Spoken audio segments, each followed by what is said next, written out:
Hey guys, in this video I'm going to do a full review of the Samsung Galaxy E7 smartphone. Here you can see in my hand, a really huge device, but I don't have any problem with this one because I do have big hands. So people with small hand are going to face a little bit difficulties, but they will get used to its size. So it's really big screen device. When you first hold it in your hand, and you will notice the device is really huge. So if we talk about its build quality, it has aluminum on the back, or you can say the premium stuff on the back. Looks really great, but on the side we have the plastic, so it is overall not that much of a premium as compared to the Galaxy A7 or other A series smartphone using full premium build. But I do enjoy its slim body. It is 7.3mm in slimness or thickness. It also has very lightweight body. You will definitely going to notice it, and it's not like the Nexus 6 or some other phone with the weight. It is really light. It feels really good when you put it in your jeans, so you will not feel anything heavy. And also you can notice that I have the white color, so white looks really great. The screen is well defined, and also if we talk about its overall design placement here, so you can see we have the charger port down below and the same 3.5mm headphone jack on the bottom instead of the top side. So you can see the top side we do have the Qualcomm sticker here and the microphone, and other than that we have nothing. And on this side we have the volume rocker, while on this side we have this power key. Now you can see that the power key is a little bit placed a bit lower so that you can easily reach this power key. And then also we have the SIM card and the SD card slot tray for inserting the SIM card and the SD card. And on the back you can see the Samsung logo and this 13 megapixel camera, which will have same kind of quality as the Galaxy A5, which also comes with the 13 megapixel camera. But anyways, you can see the speaker on the side and then also the flash on the side.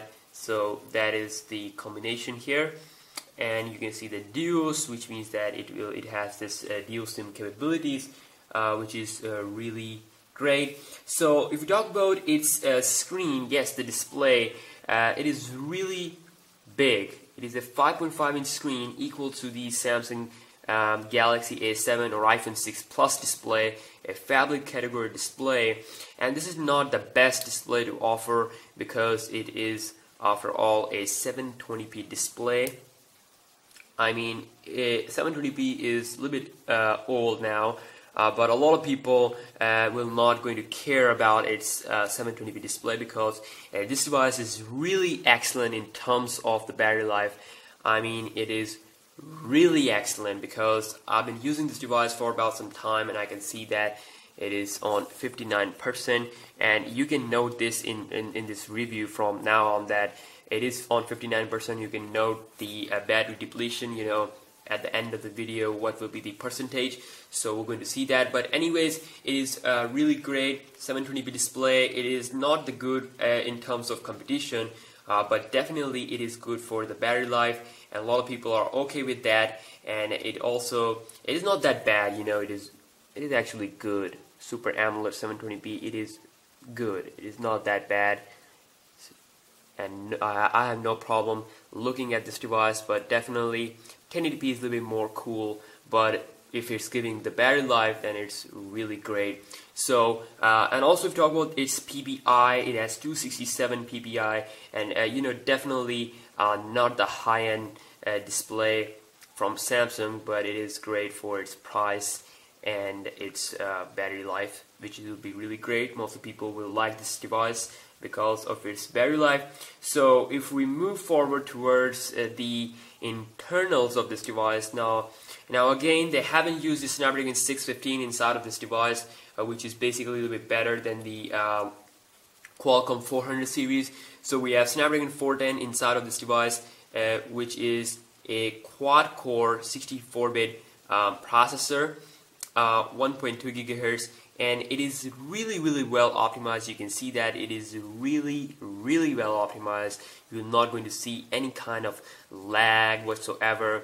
It is really smooth, and the best thing about the Snapdragon 410 processors is that it is well optimized. Like, I've noticed that with the Galaxy A series, you know, it will give you good gaming and all that, but I'm talking about the real life performance, like phone usage, like internet usage and multitasking and stuff like that. It is really fast. I've done some speed test comparison of the Snapdragon 410 processor running devices with other phones, my other devices. So they have really great speed, and even faster than some of the top phones in terms of, you know, apps opening. So they are really fast. They are not slow. And as far as the TouchWiz experience is concerned, a lot of people are, you know, bragging about this TouchWiz is laggy and all that. You can see that it is really fast. This home button is really responsive. All the apps just open up really quick, no problem whatsoever. And you can see that this is just a trailer of what Samsung is going to do in the Galaxy S6. Of course, they are going to make the UI more simplified, more close to stock, so everything will be great there. But anyways, you can see that it's really fast. Snapdragon 410 processor is doing its job. And if we talk about its RAM, yes, it comes with a 2 GB of RAM.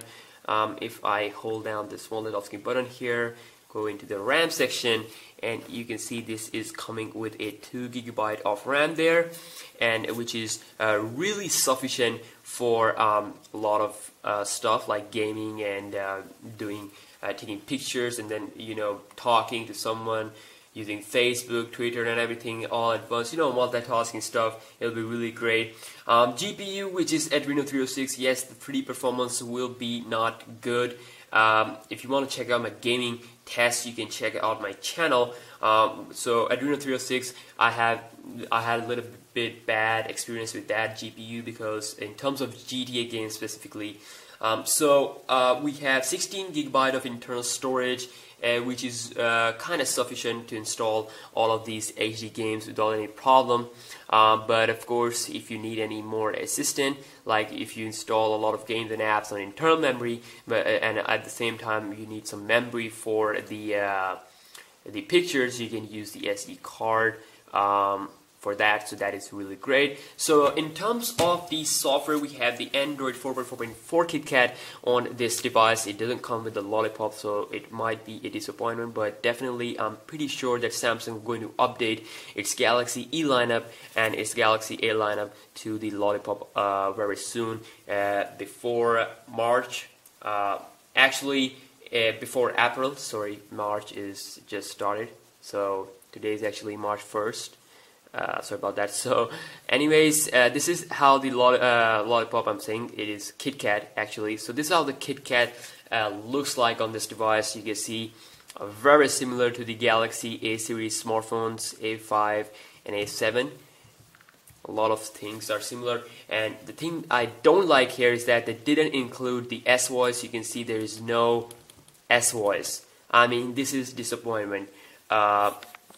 I don't know why they didn't include it, but it is not there. So you can see this is how the notification area or quick settings looks like. We have this quick button here to access some more settings, and then also you can edit these quick settings if you want to. On the top left side, you can see the time, and if you insert the SIM, it will show you the SIM card name on this on the bottom here.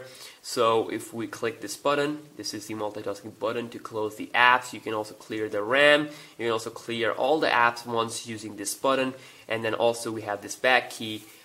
Double pressing does not initiate S-Voice because we don't have the S-Voice. Of course, if I'm able to root this device, we might get it through some third-party action, but you can see that it is not working. But anyways, you can see it is really fast. In terms of software optimization, all that stuff. And if we click this button here, you can see we can edit the apps. You can quickly arrange the apps like this, and then also you can drag any app to your home screen if you want to place it there. Then you can also click it and then make. Actually, you can add as many apps. You can you want to like as many apps, same apps or different apps. That is really great. To create a folder, you have to click here and then click this option to create a folder. You have to create a name, and then you can put the specific things into that folder. Like if I go here and edit, I can just put this into this folder. So that's how the touches works. So this is a little bit complicated, to be honest, because a lot of people will not going to be that much of you could say comfortable with its usage, because it is a little bit you could say complicated. It's not comfortable. It's not easier to use, in short. So Samsung is definitely going to make it more simplified. If we move here into the settings, you can see it has the same kind of settings look as the Galaxy Note 4 has, or some other Galaxy A series smartphones. You know, anything new here. Some normal Samsung options. It does comes with the ultra power saving mode, which is really great. If I go here into power saving option, you can see the ultra power saving mode option there. I can just basically turn it on, and then it's going to give me a maximum standby time. Let's see if I turn it on, how much time I'm going to give. You can see that 58% battery. If I turn it on, it will give me an estimated standby time of 7.6 days. That is really awesome. So ultra power saving mode is a really great feature on multiple Samsung devices. So that is really great. And if we move here down into the developer option, yes, you can unlock it by tapping on the build number a couple of times. So this is the main about device section. Android 4.4.4 KitKat is on board, and you can see that how much is fast, how much is responsive to that home key. So that is really great, zero lag. Moving down to the gallery here, this is how the gallery looks like. You can delete the photo if you want to. You can also quickly share it, crop it, rotate it. You can also edit it using the Samsung Studio. Of course, quickly edit any photo by using this Studio. Let's see here. Yes, we do have the dedicated option here. And let's see if I can edit this one. Yes, you can see that this is how the editor looks like. Now, this editor is really great if you want to, take a selfie and then add some filters, and then you can post it on Instagram or let's say on Facebook. So that is really great. So you can see that we have this these options here to adjust different stuff, brightness, and if I go here into effects, a lot of different effects there. So it is really great. After all, really great editing app. So it is really great for on-the-go photo editing using your phone. And then also, speaking of the camera, yes, I will do some separate camera tests of this device. We're going to compare it with the other devices that I do have. So if I go into camera app, just want to check out its whole procedure. So this is how the camera app looks like. You can touch to focus on different areas wherever you want to, like this one here. You can just touch to focus. Focus is great, but still it is not that good in terms of indoor performance that I have noticed. So we have here the mode option. Oops. We have the mode option here. You can check out the rear cam selfie. You can take selfie using your rear cam. Great features, night camera mode with more light coming to the sensor. That is really great. You can also manage the mode, and you can create a animated GIF. And then also, if we check out the setting icon, yes, this is by default on 9.6 megapixel, but it is a 13 megapixel full resolution. So you can see that that is something you have to change before taking photos. Then also we do have the flash option, which also works really fine. Then also you go here into more settings, and you will see that we have a couple of settings there. Not couple of, there are a few settings as compared to other phones. So video size up to 1080p, 720p, then also 480p and limit for MLS. You can see no 4K video recording. If we move here into this front-facing option, by the way, You can see that this is the front-facing camera. This is how the front-facing camera looks like. You can also take palm selfie by showing your palm to the phone. Like, let's see, I'm just going to take a palm selfie. And now it's taking the palm selfie. Now basically what I did, I showed my palm to the phone, and it has taken a selfie there. So you can see that the front-facing camera is really improved. It's 5 megapixels. It's not like we have seen on the Galaxy Grand Prime or other devices. It's really improved. So we have this video recording mode. By the way, you can quad 1080p video.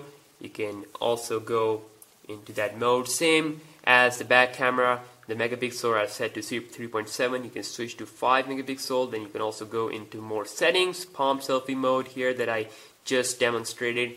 Then video size, and then also you can just quickly take a photo by clicking on the screen. So that's how the camera works. Most of the features and other stuff are basically same on these devices, these Galaxy E series phones and the A series phones, so not a big difference there. And yes, lastly, if we talk about its battery capacity, yes, I talked about its how its display is great. And by the way, let's check out its battery percentage. So you can see it is 57%. The screen is on, but you can see that it is a lot better than most of the phones out there. Of course, I had to charge it for about like a lot of time at 100%, you know, when you first buy a phone.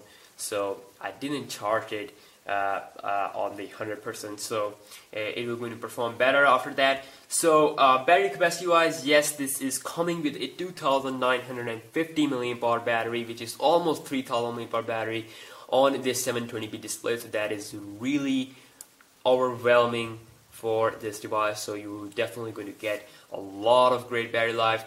You will use this device. You can use this device for listening to music for about long time, and you know, you can have a lot of fun. So if we talk about the price, yes, this device comes with a price point of almost 38,500 rupees in Pakistan, which is almost close to $385 almost in the US. But of course, in my country, tax are included, so outside of the country it will be a little bit less, almost $20 or $10 less than the actual price.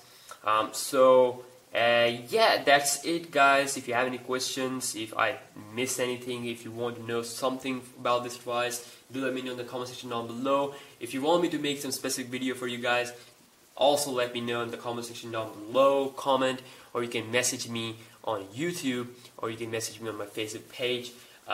Also, give this video a thumbs up. It really helps me out a lot, and I will see you next one. Peace.